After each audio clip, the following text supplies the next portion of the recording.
I can still picture the day Jack strolled into my life like it was just yesterday.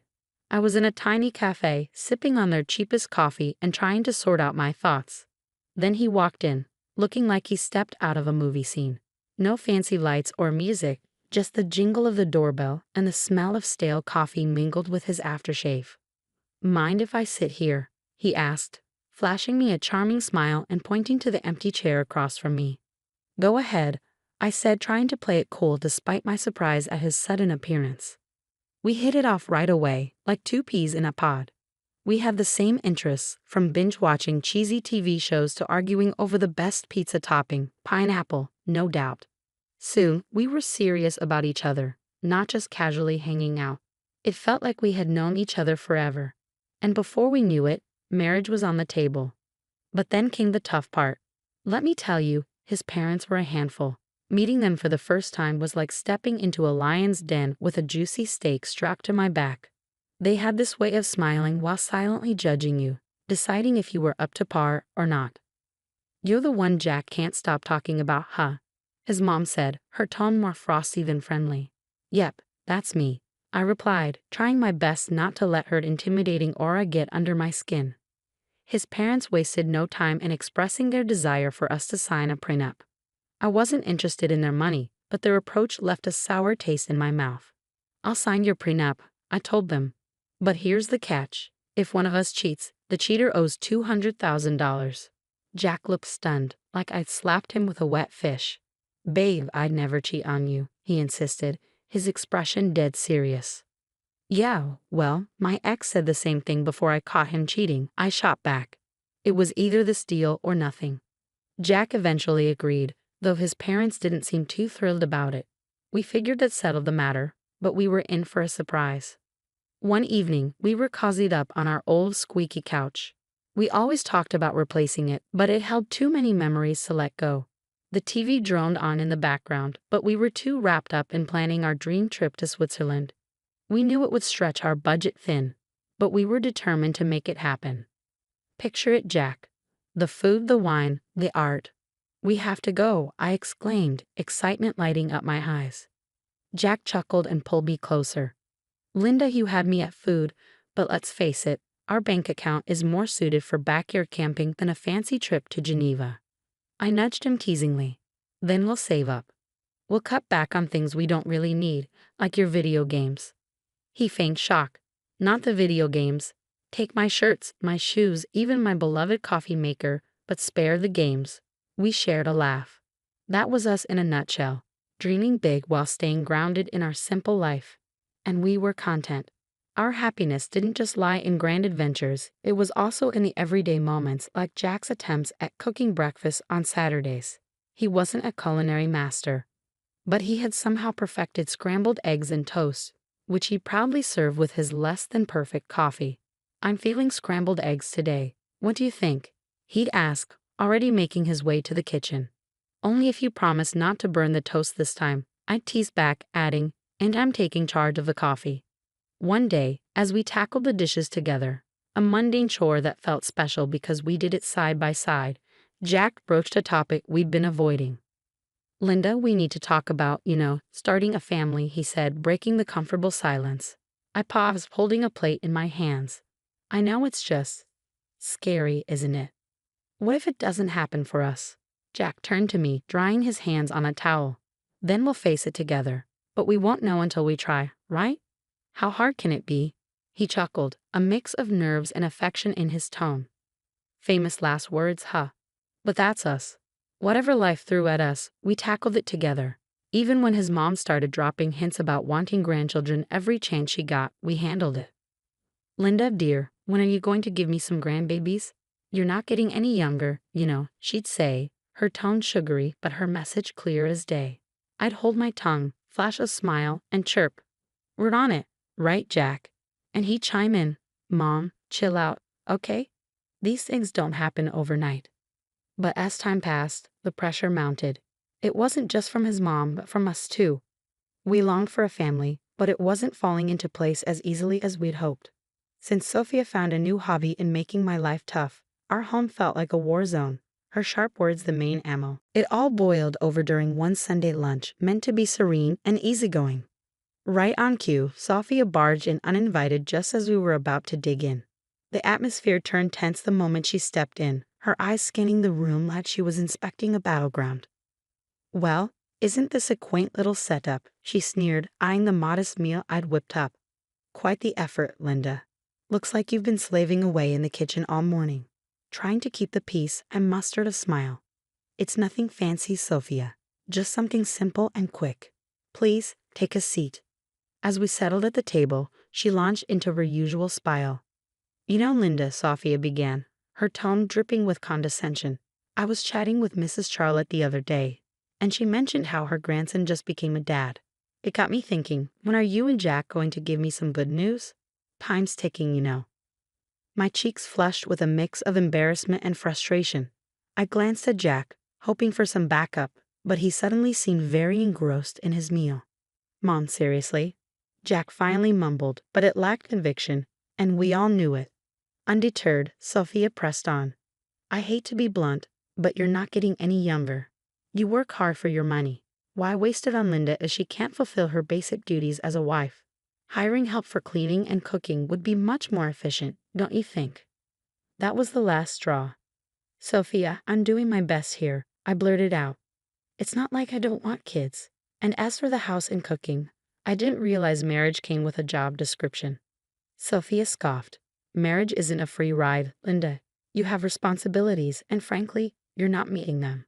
The air grew heavy with tension, and tears threatened to spill from my eyes. But what hurt the most wasn't Sophia's harsh words. It was Jack's silence. When he finally spoke, it wasn't in my defense. "Mom's right, maybe we should consider getting some extra help around here. It would take some weight off your shoulders too," he suggested. His words felt like a stab in the back. It was clear I was alone in this. In the days that followed, Sophia's visits became more frequent and her criticisms sharper. She'd scrutinize every corner of the house, pointing out any flaw. "You call this clean?" she'd sneer. "Looks like a pigsty to me." Then came the jabs about my appearance. "Is that what you're wearing? A wife should dress to please her husband. No wonder Jack seems exhausted. He comes home to this." I tried to stand up for myself. "Sophia, I dress for myself, not Jack. And he's tired because he works hard, not because of my outfit." But it was pointless. Sophia had made up her mind about me, and nothing I said seemed to make a difference. Jack's lack of support hit me the hardest.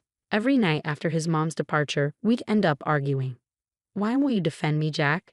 She's bulldozing over us, and you're just standing by." "Linda, she's set in her ways. What do you expect me to do? Kick my own mom out?" "No, but I expect you to be my partner, to stand with me, not her." It became evident that this went beyond Sophia's disapproval. It was about us, our marriage, and whether we could withstand the onslaught of Sophia's criticisms. As weeks passed, it dawned on me that this wasn't just a passing phase, it was a full-blown assault. If we didn't take action soon, there might not be anything left to salvage. Things between Jack and me had turned frosty ever since Sophia ramped up her criticisms. But it wasn't just our home life feeling the strain. Jack himself had started behaving oddly, and it wasn't solely because of work stress. There was something else, something unsettling. It all began with his phone. Jack used to be open about it, we had no secrets. But then he began leaving the room whenever he received a call. And it was always from the same person, Paul Work. One evening, I tried to sound nonchalant and asked, "Who's Paul Work?" Jack visibly tensed up, a clear sign of nervousness. "Oh, just a new guy at the office. Asks a lot of questions," he replied. But there were more changes. Jack, who never cared much about fashion, suddenly started paying attention to his appearance. The graphic tees and worn-out jeans disappeared, replaced by crisp shirts, slacks, and even cologne. "Since when did you start smelling like a department store?" I teased one morning, watching him style his hair differently. He just smirked. "Can't a guy mix things up every once in a while? No harm in that, right?" Then there were the late nights at work, becoming more frequent. "Another long one, babe," he texted. "Sorry, this project is a killer. I'll be home soon, I promise," he reassured, but it would be well past midnight before I heard his keys jingle in the door. I couldn't shake the feeling that something wasn't right. It lingered like a shadow. That's when I made the decision to hire a private investigator. It felt like a scene from a cheesy TV show, but I needed to know for certain. The evidence arrived in a plain brown envelope. Heartbreaking yet undeniable. Photos of Jack with another woman, their intimacy unmistakable, captured in moments that shattered our years together. But it was the recording that cut the deepest. Their conversations filled with affection and plans made it painfully clear. He was in love with her, or at least with someone else. I sat there, staring at the damning evidence before me, a chilling reality sinking in. This could be the key I needed if our marriage spiraled into a messy divorce. The photos captured stolen moments from our life together, while the recorded words betrayed every "I love you" he ever whispered in my ear. But I kept it all to myself, a heavy burden I chose to carry alone. I wasn't ready to confront him, not yet. I needed time to strategize, to navigate the collapse of our marriage while preserving my dignity. The days that followed passed in a blur. Jack maintained his facade, and I played the part of the dutiful wife, smiling outwardly while crumbling inside. Our conversations became a delicate dance around the truth, each word carefully chosen, every laugh forced. "Are you okay?" Jack would inquire, genuine concern lacing his voice. "Yeah, just tired, you know. Work's been hectic," I'd respond, the lie bitter on my tongue. It seemed like just another ordinary day until I accidentally overheard a conversation that would change everything. As I passed by Jack's office, the door slightly ajar, their voices drifted out. It was Jack and his mother, Sophia, and their conversation wasn't casual. Their tones were serious, filled with purpose. "I can't keep this up, Mom. It's not just about having kids anymore. I don't feel the same way about Linda. It's like we're living together as strangers, not as a married couple," Jack admitted, his voice heavy with exhaustion. Sophia's reply was cutting. "Well, can you blame yourself? She hasn't given you a child. And what else has she really brought to this marriage? But let's not be hasty. My 65th birthday is approaching, and we wouldn't want to miss out on a generous gift from her, would we?" Her cynicism felt like a stab in the heart. They were using me, planning to keep me around just long enough to benefit from a lavish birthday present before discarding me. "Exactly, dear. Just a bit longer," Sophia affirmed, her words dripping with malice. I stood there, stunned and furious. They were plotting to push me out of the family as effortlessly as crossing off an item on a shopping list. The pain ran deep, but it fueled a burning desire for vengeance within me. They thought they could manipulate me and discard me at their convenience. I was determined to prove that I wasn't just a pawn in their twisted game. A few days later, we gathered for a family dinner that felt more like a scripted performance than a meal. Sophia brought up her impending birthday with a smile that made my stomach churn. Leaning in, she asked, "So, Linda dear, what do you have planned for my birthday? Something special, I hope." I met her gaze calmly. "Actually, Sophia, I've been thinking of arranging a dinner at the city's most luxurious restaurant, an unforgettable evening." Her eyes gleamed with anticipation, and she exchanged a satisfied glance with Jack. They believed they had me cornered, but they didn't realize I was already 2 steps ahead. "Oh, Linda, that sounds lovely. Just close family, you know, keep it intimate," Sophia cooed, her voice oozing with insincerity. "Absolutely, Sophia. We'll make it a memorable occasion," I replied, the words leaving a bitter taste in my mouth. The weeks leading up to Sophia's 65th birthday felt like a slow march towards a reckoning. Every smirk from her and every indifferent nod from Jack fueled my resolve. My plan was straightforward yet daring. Orchestrate a lavish dinner as a supposed gesture of affection, then unveil a monumental surprise. As with all well-laid plans, the devil was in the details. The night before the party, our home crackled with tension. Jack, oblivious to the storm brewing, lounged casually on the couch, absorbed in his phone. "Everything ready for tomorrow?" he inquired, still glued to the screen. "You could say that," I replied, my voice masking the turmoil within. The day arrived, and as guests streamed into the opulent dining room we had reserved for Sophia's celebration, anticipation hung heavy in the air. My pulse quickened, not from nerves, but from the excitement of what was to come. Sophia, relishing the spotlight, luxuriated in the grandeur of her surroundings. "Oh, Linda, you've truly outdone yourself. This place is divine," she proclaimed loudly enough for neighboring tables to hear. As we settled in, the evening unfolded with a peculiar cheer typical of family gatherings. Laughter rang out, stories were shared. Then, as the dessert plates were whisked away, the waiter approached with the climax of the evening. The bill. He leaned in discreetly and murmured the staggering dinner costs. $66,000. I handed over my credit card, my action going unnoticed by most. Then, with a strained smirk, Jack decided to drop his bombshell. Linda, it's time for the truth. I'm done with this, with us. I want a divorce. His words hung heavily in the air, suffocating the room. Before I could fully process his announcement, Sophia, sharp and unyielding, interjected. Well then, now that's out in the open, it's best you leave, Linda. Tonight is about family, and well, you're no longer part of ours. The room fell into a hushed silence, every gaze fixed on me, awaiting my response. But I refused to crumble. With a composure I didn't truly feel, I rose from my seat, nodded, and departed without a word. The chill of the night air slapped against my skin as I made my way home, the weight of finality crashing over me in waves. By the time I reached Arno's apartment, I had a plan. I gathered my essentials, my numbness morphing into steely determination. This was the end of one chapter and the beginning of another. As I sealed my last suitcase, my phone buzzed incessantly. Initially, I ignored it, but curiosity got the better of me, and Sophia's voice erupted from the other end. Linda, the payment didn't go through. You need to fix this right away, Sophia's voice demanded. The irony was bittersweet. In my preparations, I had blocked access to the shared account, anticipating it would be Jack's first move. Oh, Sophia, what a shame. But since I'm no longer considered part of the family, as you've made abundantly clear, I'm afraid you'll have to handle this matter on your own. Her indignation crackled through the phone, but it was a symphony to my ears. The ensuing chaos was a fitting conclusion to the charade my marriage had become. I heard tales of the restaurant staff demanding payment, Sophia's escalating fits, and eventually the police being called to defuse the situation she had incited. In the end, it was Jack and his kin who scrambled to settle the bill. A poetic retribution for the betrayal and indignity they had subjected me to. The morning after the dinner felt like emerging from a tempest. Armed with my plan, my determination, and a stack of divorce papers in hand, I returned to what once was our shared abode for the final time. The atmosphere was tense, palpable, as if it could be sliced with a blade. Jack and Sophia stood there, seemingly embroiled in a heated exchange. Their animosity toward me seemed to merge into a unified front of fury upon my arrival.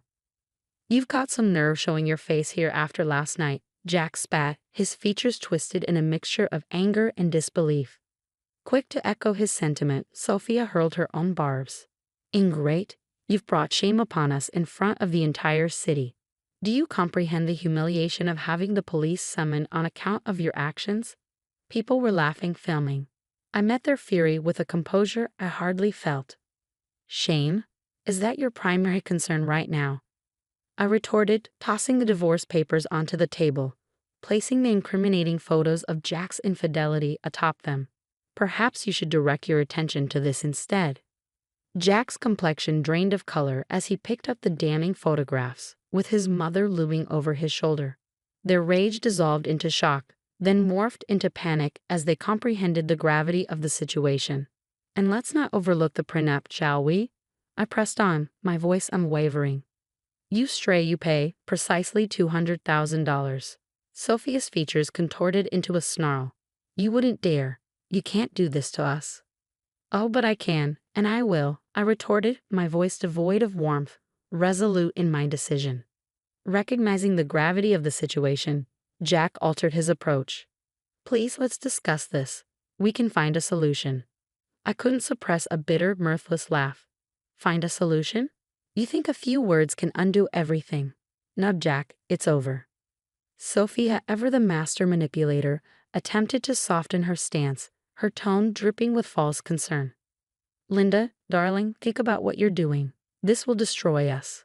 That ship has sailed, Sophia. You should have considered that before. Their pleas shifted to desperate entreaties, their words a frantic attempt to salvage whatever remained. But my mind was resolute. I was done playing the victim, done with their deceit and manipulation. In the end, Jack had no recourse but to borrow money from his parents to settle with me.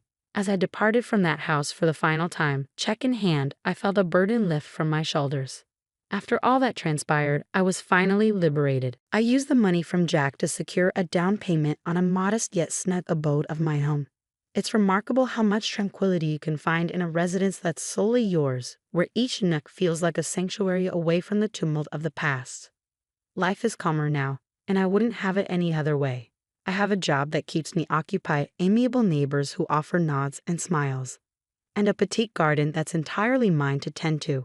Occasionally, I catch wind of gossip concerning Jack and Sophia.